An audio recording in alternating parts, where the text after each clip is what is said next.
Hey everyone, this is John, and today we're taking a look at the V5.12 Hangboard by the Detroit Rock Climbing Company. And you may be familiar with the Detroit Rock Climbing Company if you've ever been to the Planet Rock climbing gyms in Michigan. Really nice climbing gyms, and the two owners who started those gyms started this company, and they make a lot of really nice climbing holds and climbing accessories. And one of the latest things they came out with is this V5.12 Hangboard. And there's also a smaller version called the V3, which is a little bit less expensive, takes up less space, but still offers a nice variety of holds. But the way I found out about this hangboard was at my local climbing gym. They had one up in the bouldering room, and I gave it a try and just immediately fell in love with it. It's got just such nice feeling holds and such a nice variety.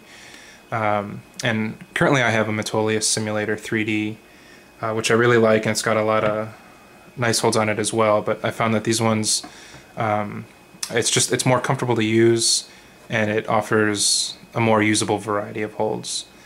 And you can see I got mine done in a green and black swirl. When you're ordering the board, and it's only $70, you can get them on the website, and that's thedrcc.com. When you're ordering it, you can pick how you want the color scheme. Like instead of swirl, you can get it layered, where it's like horizontal layers of color. I think they have a couple other options, and then you can also pick which colors they use, and that's at no extra charge. And then they also send you all the mounting hardware that you need and a couple stickers. So taking a look at this hangboard, a couple unique things are that, especially in comparison to the Metolius that I have, the back of the hangboard is going to be whatever you mount it on. You can see that it's just open.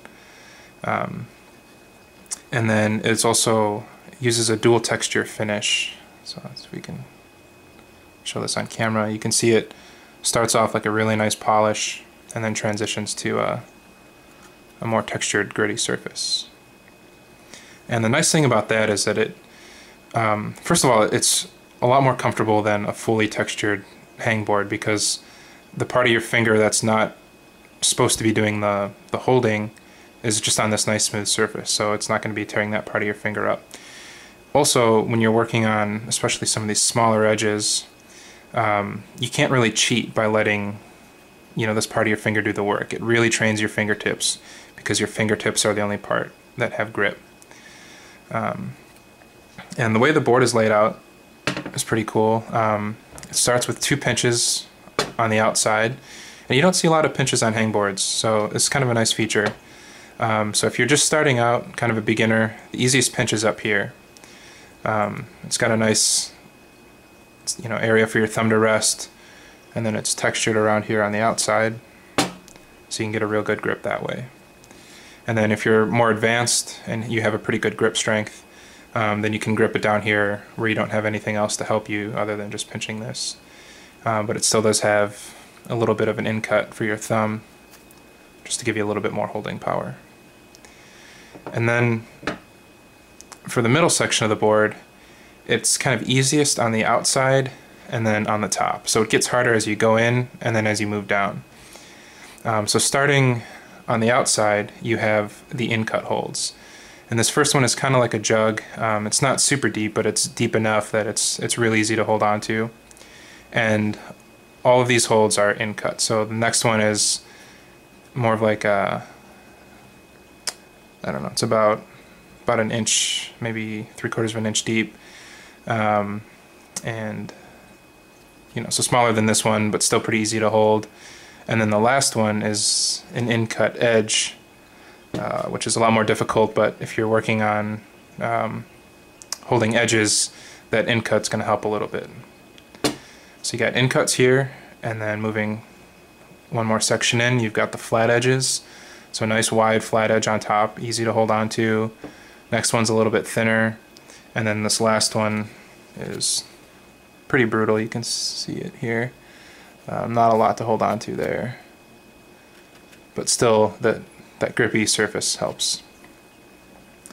And then moving into the middle, you've got the slopers, so a nice big sloper on top. You can also see the angle of the sloper. It's pretty shallow, so still pretty easy to hold on to, especially because it's so deep. The next one down is a little bit thinner, and it's also a little bit steeper, so this one's going to be much more of a challenge to hold on to. And then the last one is basically just like a sloped edge. Not quite as steep as this one, but still pretty steep for being such a small edge.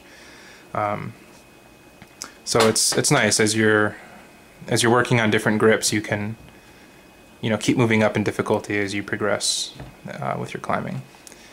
But the overall fit and finish, I think, as I said before, is really amazing. There are no flaws at all in this glossy surface. It's actually really pretty to look at. The holes are really nicely cut, and I'll have some pictures in the written review to show some details on this. But basically the screws fit really nicely in here, and you don't have to worry about the screws protruding at all and catching your fingers and tearing them up. And then the back of the hangboard is all solid. There's no big air pockets or anything like that, and you can tell that they've kind of machined the top of it to make sure that it sits level on your wall.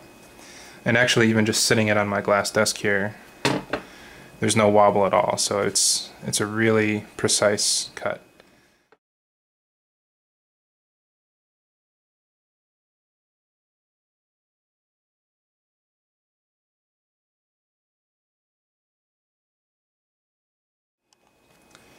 Alright, so again, this is the V5.12 Hangboard from the Detroit Rock Climbing Company, and I'm going to go get this thing installed and see how it feels once it's actually hung up. If you're interested in more details, you can check out the written review, and I'll also have some pictures and the full installation instructions. Alright, thanks.